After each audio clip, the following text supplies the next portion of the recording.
बाकी दुनिया धूप है, जब जब भी इसे पुकारूं मैं।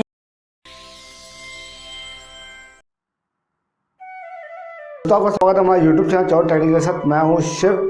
एवं प्रभु श्री कृष्ण भगवान एवं अर्जुन रास्ते से जा रहे थे तो अर्जुन के मन में एक प्रश्न उठा, उसके अंदर एक जिज्ञासा जागृत हुई। तो उससे प्रभु श्री कृष्ण भगवान से बोला कि मेरे मन में एक जिज्ञासा है, अगर आज्ञा हो तो पूछूं।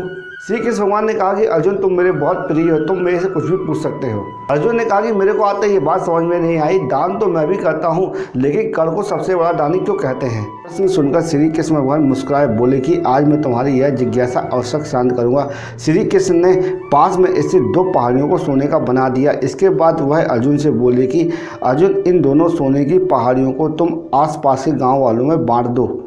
अर्जुन ने प्रभु श्री कृष्ण भगवान की आज्ञा पाकर तुरंत चल दिया और आसपास के गांव वालों को बुलाया। अर्जुन ने गांव वालों से कहा कि सभी लोग एक लाइन से खड़े हो जाएं और मैं सभी को सोना बांटूंगा। और अर्जुन ने कुछ ही देर में सोना बांटना शुरू कर दिया। गांव वालों ने अर्जुन की खूब जय जयकार करना शुरू कर दी। अर्जुन पहाड़ी तोड़ते गए और गाँव वालों में बांटते गए। अर्जुन लगातार 2 रातों तक सोना बांटते रहे और इस बीच में उनके अंदर अहंकार आ चुका था।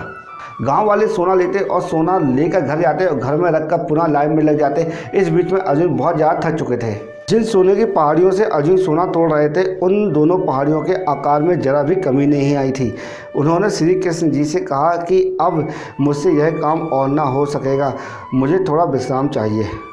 प्रभु श्री कृष्ण भगवान ने अर्जुन से कहा कि अब तुम विश्राम करो और उसके बाद उन्होंने कर्ण को बुलाया। प्रभु श्री कृष्ण भगवान ने कर्ण से कहा कि इन दोनों पहाड़ियों का सोना गांव वालों में बांट दो। तो कर्ण तुरंत तैयार हो गए और चल दिए सोना बांटने के लिए।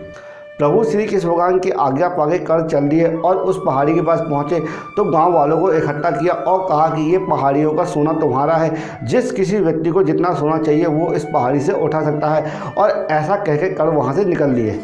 ये सब देखकर अर्जुन ने कहा कि ऐसा करने का विचार मेरे मन में क्यों नहीं आया। श्री कृष्ण भगवान ने अर्जुन को शिक्षा देते हुए कहा कि तुम्हें सोने से मोह हो गया था और तुम एक खुद निर्णय कर रहे थे कि किस गांव वालों को कितना देना है।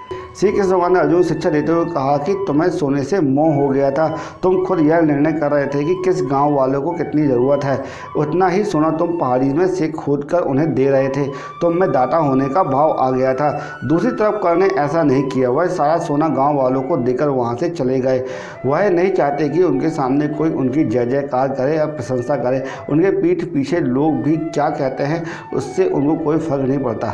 उस श्री कृष्ण भगवान ने अर्जुन से कहा कि ये उस आदमी की निशानी है जिसे आत्मज्ञान हासिल हो चुका है। दोस्तों, अगर हम किसी को दान या पुण्य करना चाहते हैं तो बिना किसी उम्मीद और बिना किसी आशा के करें, जो कि हमारा साथ कम बने, ना कि हमारा अहंकार। दोस्तों, इस कहानी से हमको ये शिक्षा मिलती है कि दान देने के बदले धन्यवाद या बधाई की उम्मीद करना भी उपहार नहीं सौदा कहलाता है। अगर आपको ये कहानी अच्छी लगी हो तो इसी वक्त हमारे यूट्यूब चैनल को लाइक करिए।